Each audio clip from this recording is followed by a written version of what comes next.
Բարև ձեզ, հարգելի հայրենակիցներ, երկու տողով ուզում եմ այսօր շատ կարևոր բանի մասին խոսել, որ բոլորը կամաց կարմիր գծեր անցնում են, կա մի հատ հոգեկան հիվանդ Արամ Հավետիսյան, որը մի քանի օր առաջ տեղադրել էր այսպիսի բան, ինձ անվանել էր ցաղրացու եւ ասել էր ով նրա մասին ինֆորմացիա ունի, թող ինքը մեզ ինֆորմացիա ուղարկի։ Ես դե այսպիսի բաներին չեմ հետևում, որովհետև հարգելի հայրենակիցներ, որտեղ նրանք, որտեղ մենք, որտեղ նրանց մակարդակը, որտեղ մեր մակարդակը, բայց այսօր նա անդրադարձել էր իմ ընտանիքի տղայիս, որը նա իմ համար իմ տան սրբությունն է, որը սովորել է աշխարհի ամենաբարձր դպրոցներում, հարգանքավայելել աշխարհի բոլոր ծայրերում, եւ նա արդեն որ մտնում ընտանիք երեխաների մասին չի անդրադառնա դրան, բայց չեմ կարող չանդրադառնալ, որովհետև տեսնելով, որ Երևան քաղաքում կենտրոնում նստած մեղավորը նա չի, մեղավորը նրանք են, ովքեր այս բոզի տղային փող են տալի։ Ասեմ ինչի համար բոզի տղա, որտև 20 տարի առաջ, երբ որ նրա հայրիկը մտավ տուն, Կատիլակ Սերոժին մոր հետ անկողնու մեջ բռնեց, թողեց Երևանից դուրս եկավ Մոսկվա, այլևս չվերադարձավ։ Իսկ Կատիլակ Սերոժը երկար տարիներ սրա մամային հագցնելով, այս երեխան ճիշտ է, ինքը վատ հոգեկան վիճակի մեջ է, դե լուբո երեխա էլ որ տենում է իր մորը կողքի սենյակում ճուժոյ մարդը հագցնում է, հոգեկանը խանգարվում է։ Դե մտածելով որ սա հոգեկան հիվանդ է, բայց արդեն նստել նայել, որ այսպիսի հոգեկան հիվանդը կարա ինձ կլոն անվանի, ոչինչ ջայնամ ասենք, նրանք օր ունեն, ժամ ունեն, բայց արդեն որ անդրադառնա իմ տղային, հիմա բացատրեմ։ Կատիլակ Սերոժը քեզ բոզի տղա իր համարները տվել էր սիպտակ Մերսեդեսով, քեզ ով որ իմ մոտ բերել է, խնդրել ես այդ տղուն Շահինյան Հովիկին, որի հետ ծանոթացել ես Ռոբերտ Քոչարյանի դադարության վաղտ, որ դու էլ Հովիկի հետ եղել եք երկուսով Քոչարյանի պաշտպանության միտինգին, եկել էր ընդ որ Քոչարյանին որ մտնեիր, հետո նույն Քոչարյանին խնդրել եք փող, բայց Քոչարյանը քեզ խիպտի փող տա, այսօր դու Քոչարյանի ընտանիքի հանդեպ,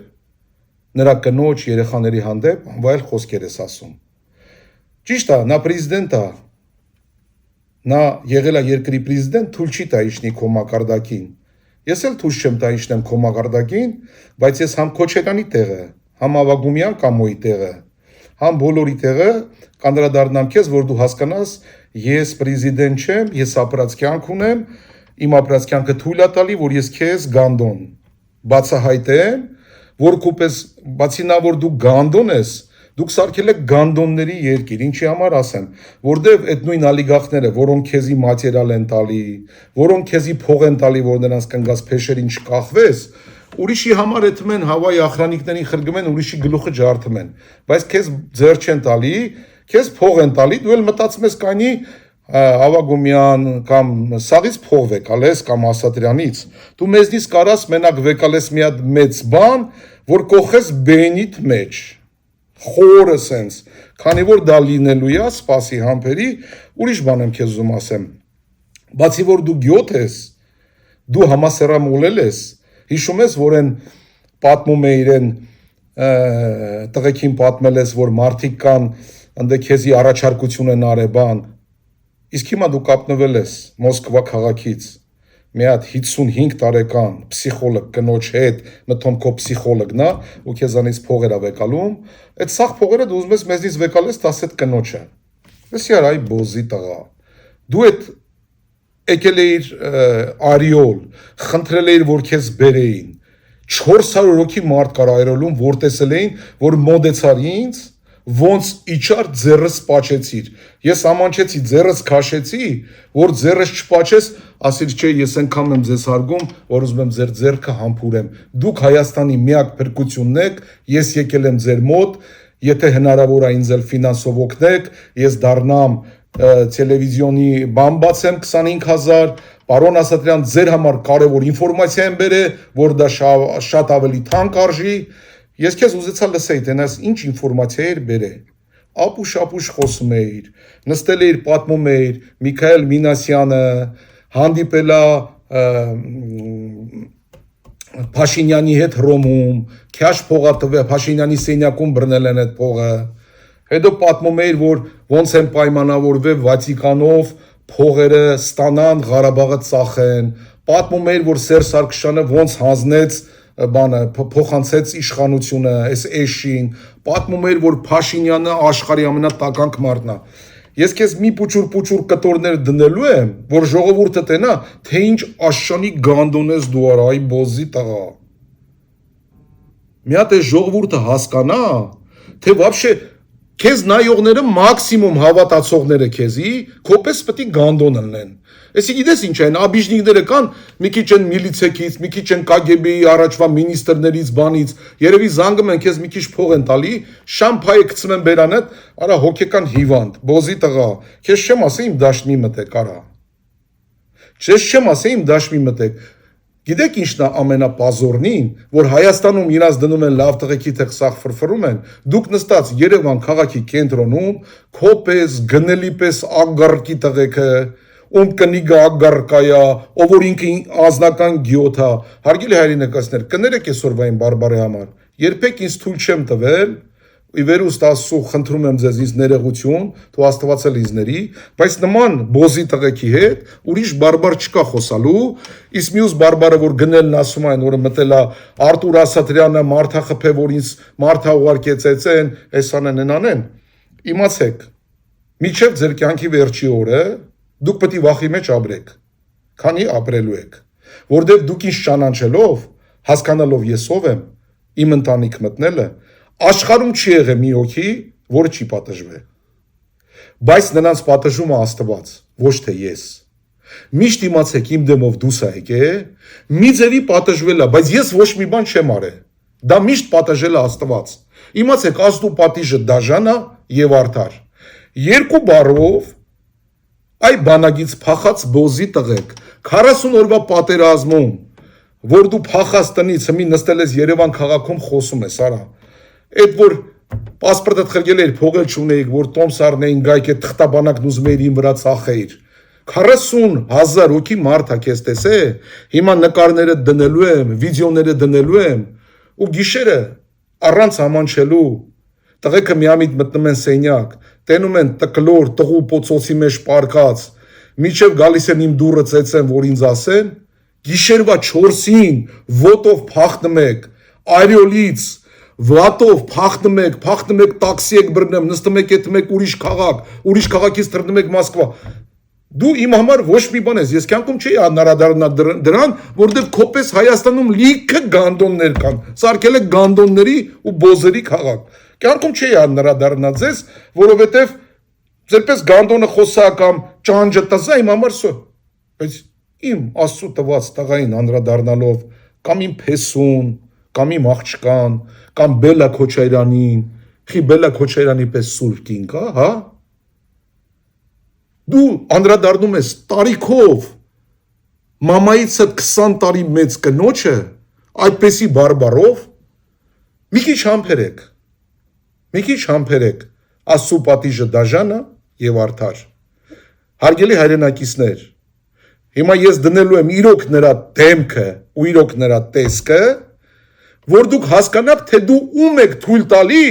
լսեք, հələ մեկն էլ լայք դնի։ Սրանից հետո ով որ նրան լայք դնի, դուք էլ նրա պես աբիժնիկ գանդոն եք։ Դե կան այտենց բոզեր, որոնք մեր երկրում անպակաս են։ Միակ բանը Փաշինյանը, որ լավ արեց, սաղ բոզերի ու գյոթերի դեմքը բացահայտեց։